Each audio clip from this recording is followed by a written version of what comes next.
Exactly. So Marcus, you want to let us know like what the other families are and why Bernie doesn't name them? I imagine it's because a lot of those families and those names donate to these movements like sunrise350.org that pose themselves as these progressive movements when in actuality they're doing the work of these families, these predators that are oppressing us, right?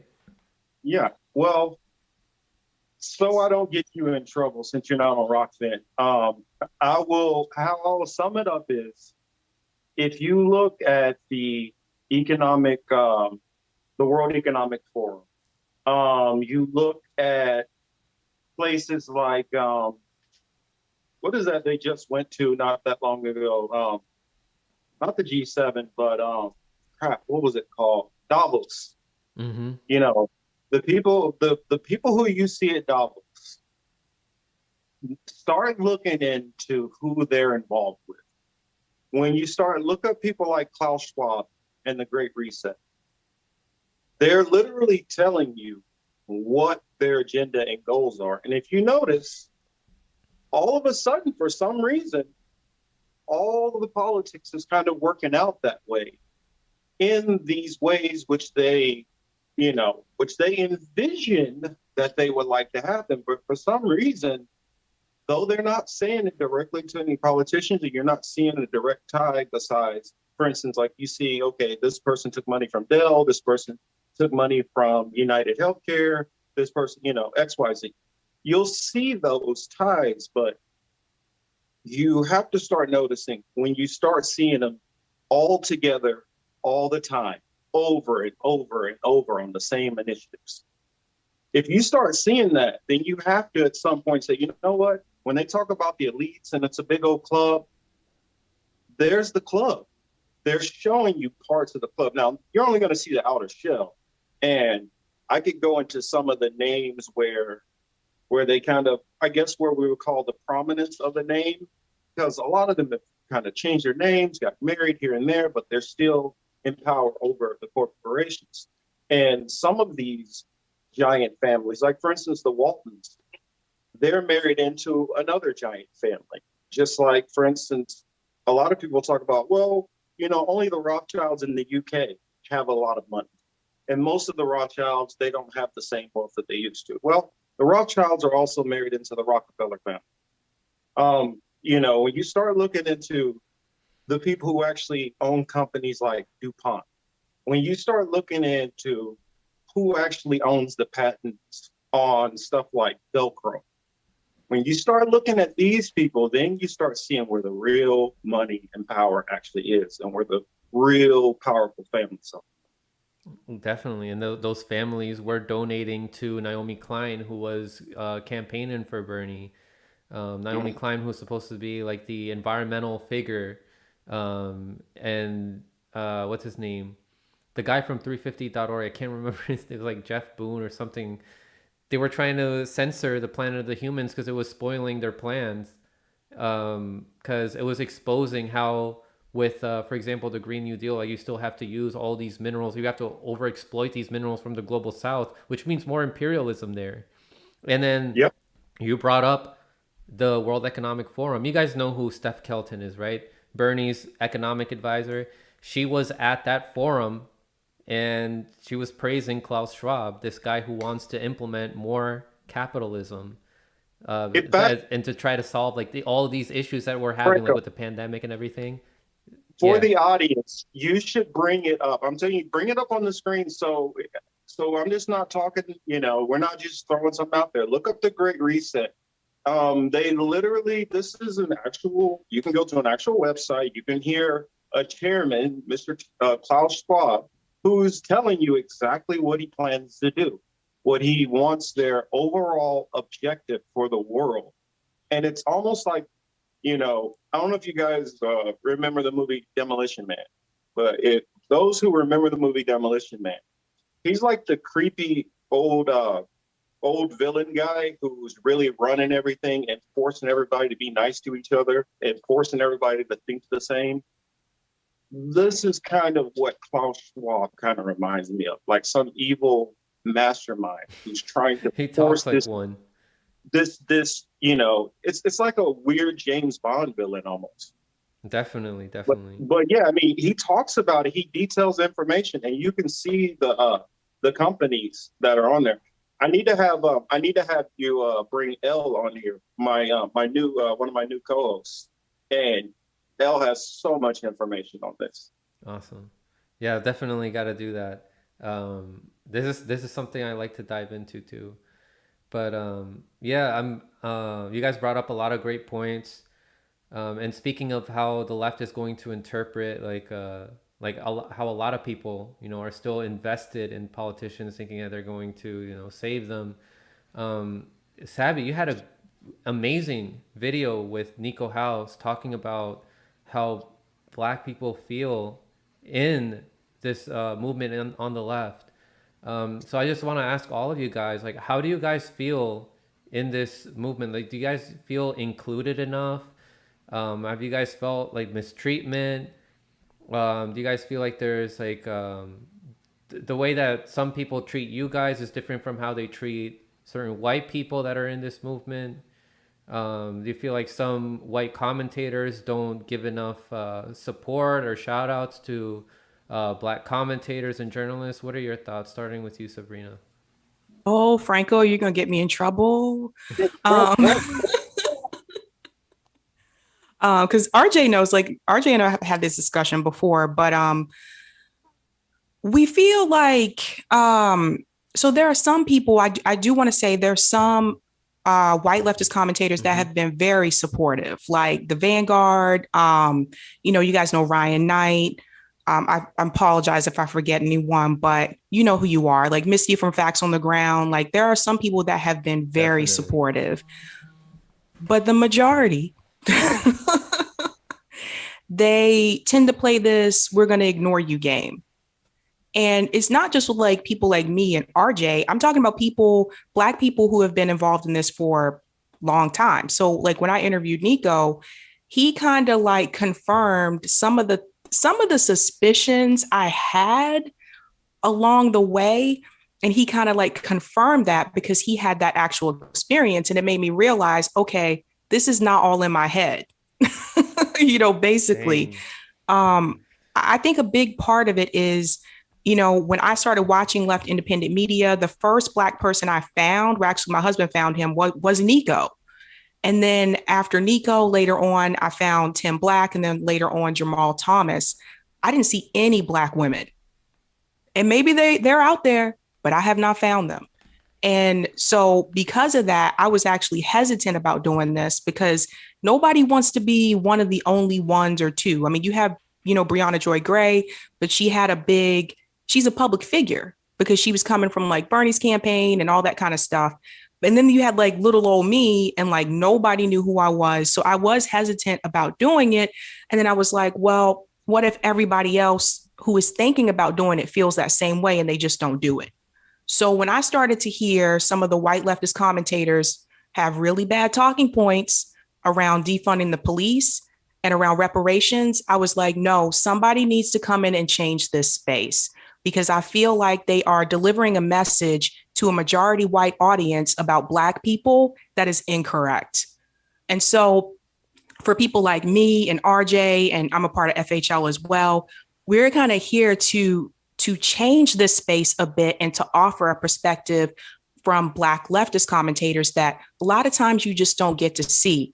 I think like people like Nico and Tim Black and Jamal Thomas, I feel like had we had like more of us back then, some of these things probably could have been prevented. But you can't go back and change the past, right? You can only just move forward. But for me personally, there's certain things I think that myself and RJ have noticed. For example, there may be some white leftist commentators that are more willing to prop up white left commentators that will have less subscribers than we do simply because they're white. Not necessarily because they're better, not because their content is better, but simply because they're white and we're Black. And they don't really want to have us come on and talk about our issues because they can't relate to it because they don't have the lived experience. And God forbid we prove them wrong on their own show.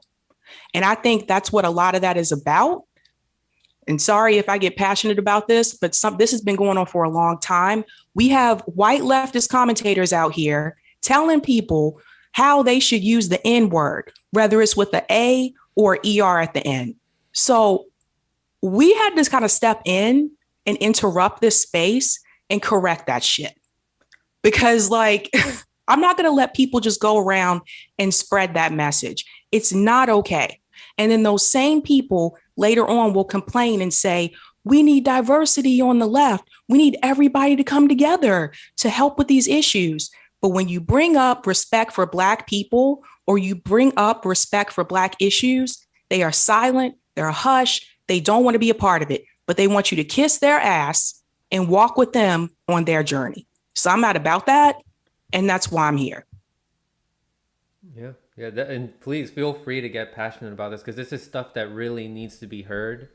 And for a long time, the only person who would bring up like these issues that are happening within the left, because some of them, like, I'm sure like Jamal and Tim have gone through stuff like this, but they don't talk about like the way these social circles move within the left. But yeah, RJ, go ahead, man. What do you think?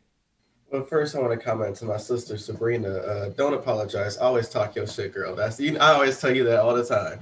But I noticed too. There's a difference, even going deeper between Black commentators versus the white ones. There's also a divide too among Black men versus Black women in the independent Black space as well. Like in terms of Black people going on the white commentator spaces, you see a lot more Black men than Black women, which is a problem. And in that video in which Nico and Sabrina were in, you notice how it's always the three main Black people on all these independent lefty shows. You know who they are.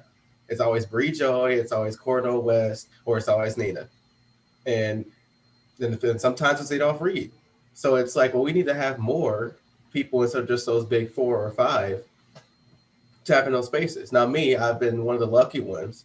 There's been a lot of great people who've invited me on to talk about different things, from the Vanguard to your show, Franco, twice, to pretty much everyone on the Mikasa Sukasa network, and even some outside. So when I hear other people's experiences that Sabrina's going through and others, I'm like, yeah, I can see it. Because even I started coming to the left around late 2018, and I used to watch the Jimmy Dore show, and I would see he used to have Tim Black on. He would have he used to have Tim Black. He had Nico. He used to work with him as well, and I wouldn't really see any Black women, So I think that's a big problem with the left that's going on as well. So in terms of the independent media space, all we're asking for is that, hey, bring us on for a topic that we're talking about that's really pretty much important. Don't just have a panel of white leftists talking about reparations or other stuff that involves Black people without having a Black person there to talk about it. So when we give you one chance to actually, quote unquote, pander, actually do it so you can hear our perspective as Black people, since these are issues that we really care about and that's really closest to our hearts. And don't just bring on, like I said, the big 5. Actually bring on people who are really hardline about the issue in terms of being journalists, activists on the ground to actually understand what's going on in the situation. I used to see Margaret Kimberly around more, for interviews, right? But that's another big name. But they should bring her on more. She has a lot of great takes. Her knowledge on history is amazing. Marcus, what are your feelings about this? Well, I'll give the audience a little bit of a disclaimer. For those who are not familiar with me, I am kind of very much against both of the political parties and the government, so don't look at me as pulling for any sides. I'm just going to give you my take as a content creator. Since I started, the one thing which I saw a reoccurring theme is white people always assume they have to teach or tell me something. Just the automatic assumption that they automatically know more than I do, and they have to teach me something. That is something that white people really need to check. Maybe you do know more than me, maybe you don't, but you don't know me. Get to know me first before you decide what you think you know about me.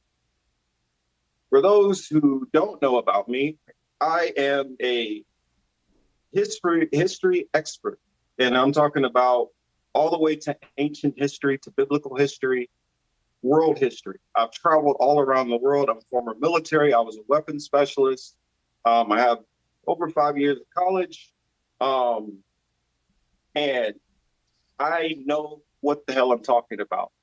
Whenever I do a video, sometimes I might take a week, 2 weeks, researching, studying, clipping, finding this, finding that, because I want to combine as much information in as short as time as I can to try to educate people. I don't knock anybody who's doing it for money out here, but I don't do any of my content for money, and I never have. My goal is to wake people up. That's it, to educate. And some of the truth is going to be ugly, but you have to face that. If you're a white person and you came from a slave master, deal with it. A lot of times, if you just say, hey, man, what my ancestors did was fucked up, man, I'm sorry. Leave it at that. A lot of times, something that small can go a long way. But when you try to act like, well, I mean, that was a long time ago. That was in the past. And you try to act like the events of the past have nothing to do with today. It's offensive. And then I'll have people who love to critique me on maybe spelling on here on Twitter. I don't give a shit about spelling. I don't. You know what I'm talking about. You're just being a smartass. My expertise is on history, politics, Bible. If you want to be a fucking English teacher or English lit, go do that somewhere else. We're talking about actual real issues. I started off after I got out of the military, mostly being a anti-war activist. That's what I was pushing for. And then as more and more crimes were going on against the Black community between cops, then I started to shift more into focusing directly on my community. And then I started to notice in the brown communities too. I have ancestry, that's all kinds of mixed. I won't go into the long story. But for me, I have a unique pain that I feel from most white people as a whole. And for you guys to have done all of these things to all of my ancestors across the board, and for me to know that whole history, and then I have to listen to you try to talk about something, but you have no clue on. On my show the other day, I talked about indentured servants, Irish indentured servants. Because a lot of white people like to say, oh, well, the Irish were slaves. Well, you know what? The Irish were the biggest plantation owners in Jamaica and most of the Caribbean also. There were far more Irish who owned slaves than who could have ever even possibly been considered a slave. Also, indentured servants were paid. Slaves weren't. Also, an indentured servant, you couldn't take their child into servitude. Whenever people try to compare these things, it's offensive and disrespectful. And this is the mentality which I feel that's prevalent, maybe, extremely naive, maybe not enough exposure, but it's a disrespectful approach, which I feel that we get, from the white population as a whole. And I'm talking about content creators, I'm talking about politicians, I'm talking about even in our audience. The fact that most of the Black content creators I know have had to have it so rough means that a lot of people in the audience, you guys are not doing your part to have an open mind and to listen to what they're talking about. If you have somebody who's a Native American and he's talking about his tribe, he's going to be the expert on that subject. Instead of ignoring or trying to dismiss what he's saying or trying to think that you have a better understanding, listen. At least just hear it all the way through, and you can disagree afterwards. But the problem is, I feel majority of the people in the political left also, even though they try to tell themselves that, no, we're more open-minded and we don't think the same way. Look at Black Lives Matter. Look how that just flopped like a souffle.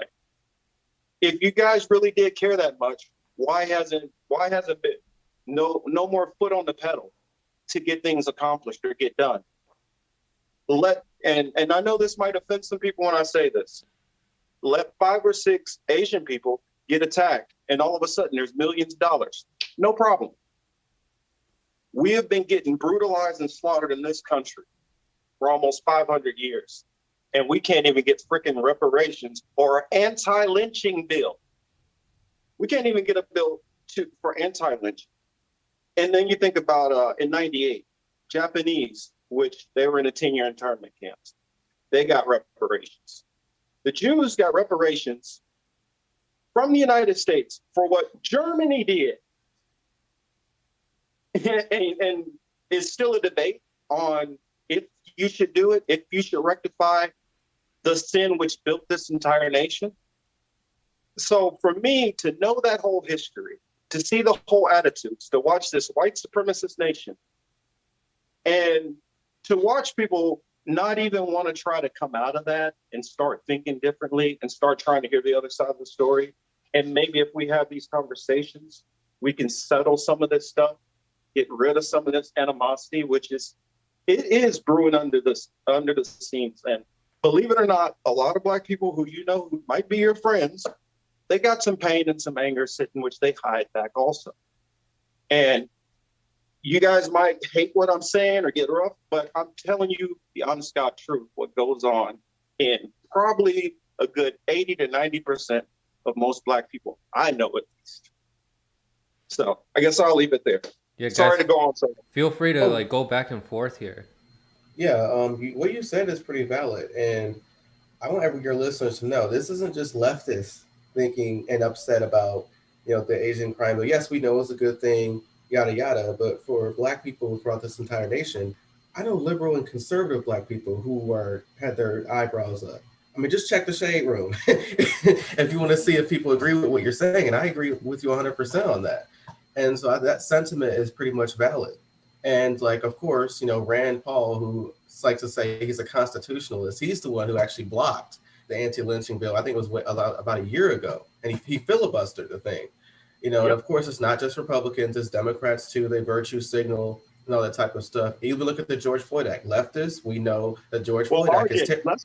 Let's just call them what they are. If you're doing a filibuster, reading Green Eggs and Ham, to stop an anti-lynching bill, you're a racist. Yeah, I agree with you 100% on that. I want to add on to something that Marcus said when he mentioned the activist part, because that's another thing I noticed too. You notice a lot of these platforms don't bring on activists. Like if you look around, you have whole Washington and you have Medicare for All marches being organized around this country right now. I know many of us have had them on or talked to them at some point or another, but why is it that a lot of these other platforms, they're not even mentioning that these marches are taking place in July? They're not even talking about whole Washington. Some of the same people who were like, yes, we need to force the vote are freaking silent right now. So it makes me wonder, did you really want to push for people to get Medicare for all, or were you only talking about it because it was popular and trending at that time? And it's not even just with Medicare for all, just activists in general. Why don't they have people like Fiorella on? Why don't they have people like Glory on? Why don't they have people like Nico on? You know how many activists I've had come on my show? Why aren't they bringing people on who are actually doing the work on the ground instead of some scholar who researched it and is reading it from a book? Why is that? I mean, I myself have literally been to actual combat zones. So I talk to some of these people on the ground. So when I hear, especially to bring up dumbass TYT for a minute, when they say some of the stuff they say, and they sit roughly about maybe 30 minutes away from me in their little studio and never venture out, even though they have all the money and all the resources to fly everywhere and actually do real news. You got Jordan Sheridan, who is almost basically with a cup in his hand, and he's making it all the way around all over the country to cover these important stories. They could go over there and actually talk to actual real people over there and stop taking, the State Department's narrative. But we already know they're bought and paid for. I can't remember the name of the group right now, but there's an actual agency. It's like CCN or C. I can't remember right now, but this agency, they're all they are all on that list as clients, and so they are being represented by a talent agency. And when you start going down the list, you start seeing, wait a minute, politician, newscaster, and you start basketball player. Of course, they're going to have, athletes and actors. And in fact, what is it? Alyssa Milano, it's her husband's company who actually runs it. Why can't I remember the name of it? If it comes to me, I'll mention it. But yeah, when you start digging into these people and start seeing, like, why is this person hanging with that person? Why is, Amy Schumer cool with, like, I don't know, Ted Lieu, weird stuff like that. And then you'll find out, oh, wait a minute. Amy Schumer is actually Chuck Schumer's niece. Ah, okay. So that's why she knows this person and that person. You start seeing these ties all around. Like, for instance, Nancy Pelosi used to, like, babysit some of the Kennedys. When you start seeing these ties and you start realizing, oh, wait a minute, this stuff is more tied together than you realize. I mean, even Obama, you start looking into his parents and you're like, wait a minute, State Department, and you knew Dick Cheney. Whoa, what's going on here? Well, actually, he's related to Dick Cheney, for those who don't know. I think he's like, what is it, like fourth or fifth cousins or something to Dick Cheney? In which, when you look at it, there's a lot of powerful people who it will blow your mind. It's related to them. Well, I guess the warmongering runs in the family. Warmongering, yeah. Good one. It's all one big club, This is how it is. It was like, I think it was like a 12 or 13-year-old who broke down this whole thing and figured it out. And like, they showed it on some kind of local newscast, but the little girl was sitting there and they were going through it, and they actually had like a geneticist who followed and was like, this person's related to that, and they're all related. Yeah.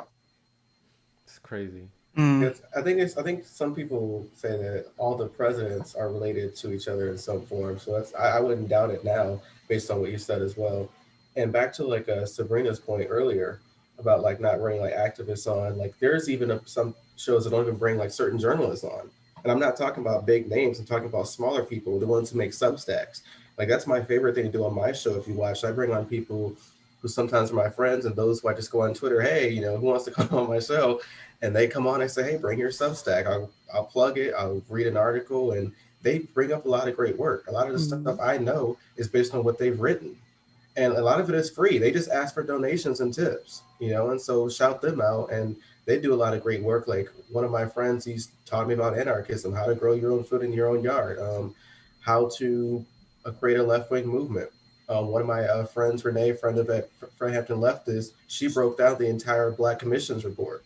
And she broke it down in different sections, all in her Substack, an entire 200-page, I think it's bigger than that, but I'm not sure how many pages it is, but she broke it down in different sections. You can actually click on the link and go to the actual commissioners report, and it shows you there if you want to actually expand more.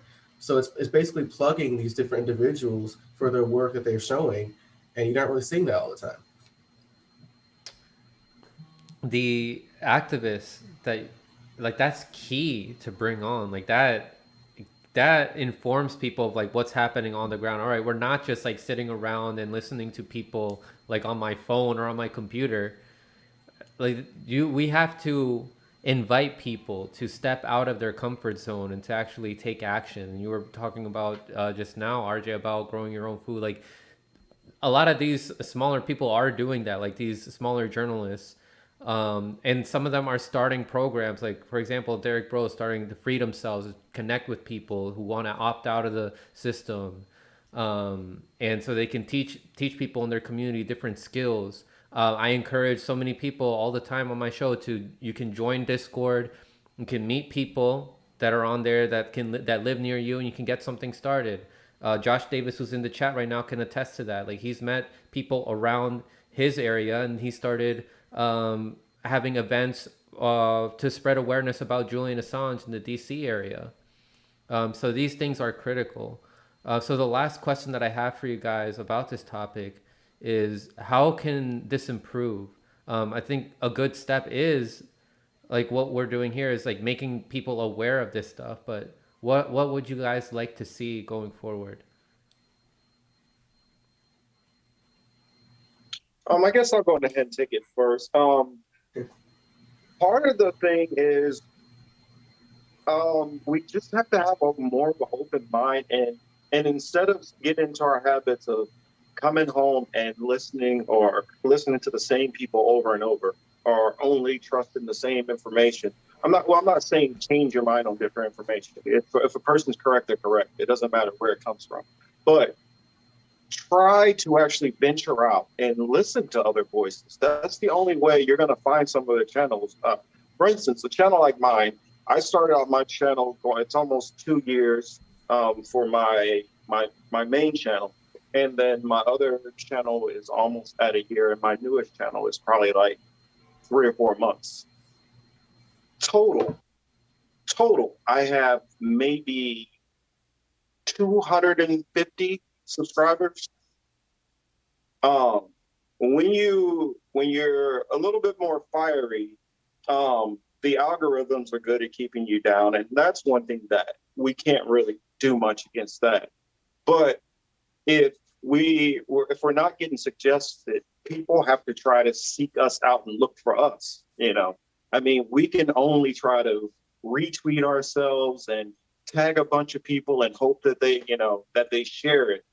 But some of you guys got to try to look. There's plenty of like diverse and brilliant thinkers out there, like the 3 people who I'm sitting here with.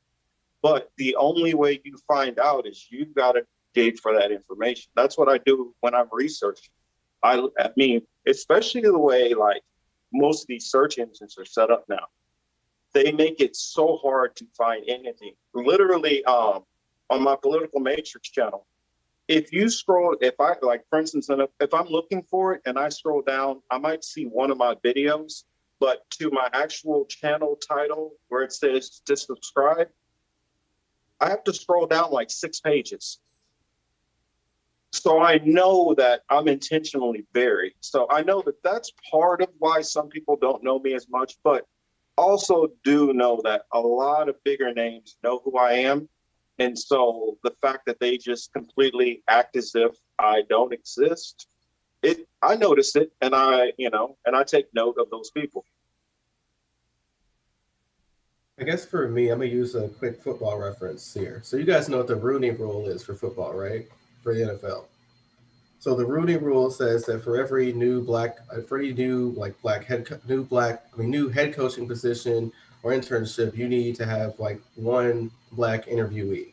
And I feel like it goes back to what I said earlier to the show, where you have the same Black people being on these big independent shows all the time. Instead of doing that, actually bring on people who are Black, who are the best in their field for that specific topic. Don't just bring on the same different people at the top. And that way you get different perspectives, because you may have this big person who is Black on the left. They have a different point of view, but it doesn't always translate the same way down the stream. So I do think we need to keep that in mind. I feel like in the big independent media space, they're using the NFL's version of the Rooney Rule for their independent media. And we all see it, and I think it's really disgusting a lot of times. So that's something that we need to change. Yeah, I'm going to use the sports reference too, RJ. I swear we right here. We right here. I was thinking about with football too. It's just like, I feel like a lot of times us, like the Black like commentators, we're kind of the ones that are sitting on the bench. And if you think about it, like, I don't know if you guys are really into football, but I am. And then like, if you think about it with like sports, who are the team members that you know?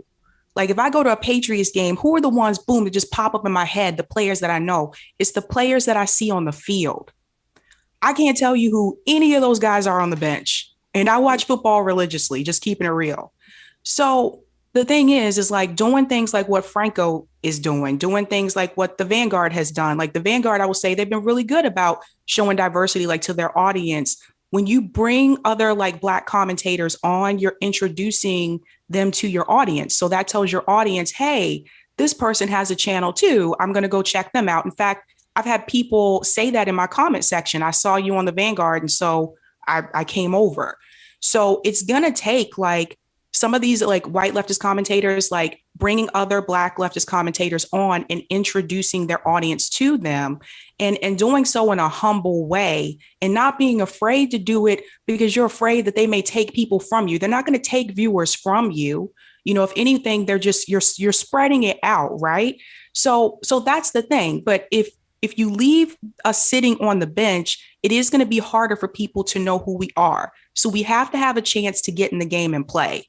So that's kind of how I look at it. And I think the people who are doing this, like Franco and like, you know, Vanguard and like Ryan Knight and also Ron Placone, I forgot to mention him earlier, like those people like doing this, that really helps us a lot because like Marcus said, the algorithm is just, it's not in our favor. And I've tested it out myself with a couple of videos. So I know what works and what doesn't work.